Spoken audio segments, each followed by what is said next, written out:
نحمده ونصلي على رسوله الكريم أما بعد فقد قال الله تعالى في القرآن المجيد والفرقان الحميد أعوذ بالله من الشيطان الرجيم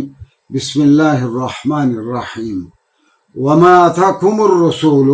فخذوه وما نهاكم عنه فانتهوا وقال الله تعالى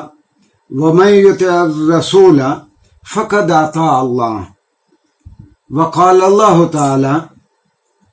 لقد كان لكم في رسول الله أسوة حسنة صدق اللہ مولانا العظیم۔ ناظرین گرامی، میں نے سورہ حشر، سورہ نساء اور سورہ احزاب سے 3 آیات یا ان کے ٹکڑے آپ کی خدمت میں پیش کرنے کا شرف حاصل کیا۔ آج ہمارا موضوع ہے کہ قرآن فہمی کے لیے مطالعہ سیرت النبی صلی اللہ علیہ وآلہ وسلم کی، خاتم النبیین کی سیرت پڑھنے کی کیا اہمیت اور ضرورت ہے۔ سیرت کے مطالعے کے بعد قرآن فہمی کے لیے کس طرح راہیں کھلتی ہیں، اور بہت ساری باتیں جو قرآن نے کہیں جب وہ رسول اللہ صلی اللہ علیہ وسلم کے طرز عمل میں دیکھتے ہیں تب وہ باتیں بہتر طور پر ہمیں سمجھ آتی ہیں۔ اور قرآن نے واضح الفاظ میں یہ سورہ حشر میں کہا، مسلمانوں کو خطاب کر کے، وما اتاکم الرسول، جو رسول آپ کو دیں، اے مسلمانوں جو رسول آپ کو دیں، جس چیز کا حکم دیں، فخذوہ، تو اس کو لے لیا کرو، اسی کے مطابق عمل کیا کرو، اور جس چیز سے رسول اللہ صلی اللہ علیہ وآلہ وسلم آپ کو روکیں اس سے رک جایا کرو۔ گویا رسول اللہ صلی اللہ علیہ وسلم کے طرز عمل اور فرامین کو یا آپ کے طریقہ کار کو، جو آپ کے احکامات، اوامر اور نواہی ہیں، ان کو قرآن ایک بنیاد قرار دے رہا ہے۔ پھر قرآن نے کہا، اور یہ سورہ نساء میں مدنی صورت، وَمَن يُطِعِ الرَّسُولَ فَقَدْ أَطَاعَ اللَّهَ، جس نے رسول اللہ صلی اللہ علیہ وآلہ وسلم کی اطاعت کی، گویا اس نے اللہ کی اطاعت کی۔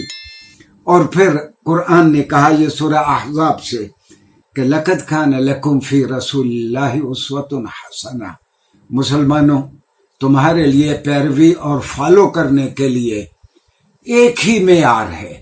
کہ جو رسول اللہ صلی اللہ علیہ وسلم نے کیا وہی تم کرو۔ تمہارے لیے کامل نمونہ زندگی گزارتے ہوئے اپنے اعمال کو سیدھا رکھنے کا یہ ہے کہ رسول اللہ صلی اللہ علیہ وسلم کی پیروی کرتے جاؤ، جو رسول اللہ صلی اللہ علیہ وسلم نے حکم دیا، جو آپ نے عمل کیا وہی تم کرو۔ ناظرین گرامی، حقیقت یہ ہے کہ قرآن کریم نے تو ایک نظریہ حیات دیا ہمیں، قرآن کریم نے ایک ورلڈ ویو دیا، زندگی گزارنے کا ایک طریقہ اور ایک فلسفہ حیات دیا۔ یہ فلسفہ حیات کس طرح عملی صورت میں متشکل ہوا، اس کی تعبیر رسول اللہ صلی اللہ علیہ وسلم کے طرز عمل میں ہمیں ملتی ہے۔ گویا رسول اللہ صلی اللہ علیہ وسلم پریکٹیکل مینیفیسٹیشن تھے، وہ عملی تعبیر تھے قرآن کریم کی۔ اسی لیے کسی نے حضرت عائشہ رضی اللہ عنہا سے پوچھا کہ رسول اللہ صلی اللہ علیہ وسلم کا اخلاق کیسا تھا، تو آپ نے کہا کان خلقہ القرآن، اور رسول اللہ صلی اللہ علیہ وسلم کا اخلاق تو قرآن تھا۔ ناظرین گرامی، یہ شرف صرف رسول اللہ صلی اللہ علیہ وسلم کو حاصل ہوا، دیگر سارے انبیاء میں سے کسی کو یہ شرف، یا یہ کسی لیڈر کو یا کسی مصلح کو یہ شرف نہیں ملا کہ اس کی زندگی کے ایک ایک لمحے کو اس کے چاہنے والوں نے ریکارڈ کیا ہو۔ اور رسول اللہ صلی اللہ علیہ وسلم کی زندگی کی تفصیلات ہمیں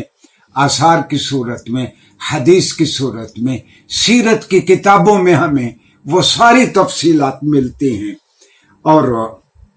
یہی سبب ہے کہ مغرب نے صرف 2 چیزوں کو ہی دشمن رکھا ہے، ہدف تنقید بنایا تو قرآن کریم کو بنایا، یا پھر حدیث اور سیرت لٹریچر کو بنایا۔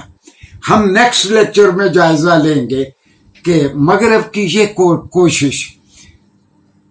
کس طرح ناکام ہوتی ہے، کہ ان کی آج یہ کوشش ہے کہ پورے سیرت لٹریچر کو، سیرت کی کتابوں کو ساقط الاعتبار ثابت کیا جائے، ان کو غیر مستند قرار دے دیا جائے. اور انکار حدیث کے ساتھ یہ فتنہ بھی اس کے ساتھ ہے کہ حدیث کی کتابوں کا انکار کیا جا رہا ہے، اور اسی طرح سیرت کی کتابوں اور اس میں بیان کیے گئے واقعات کو من گھڑت کہا جا رہا ہے. اس کا جائزہ ہم انشاءاللہ نیکسٹ لیکچر میں لیں گے. شکریہ.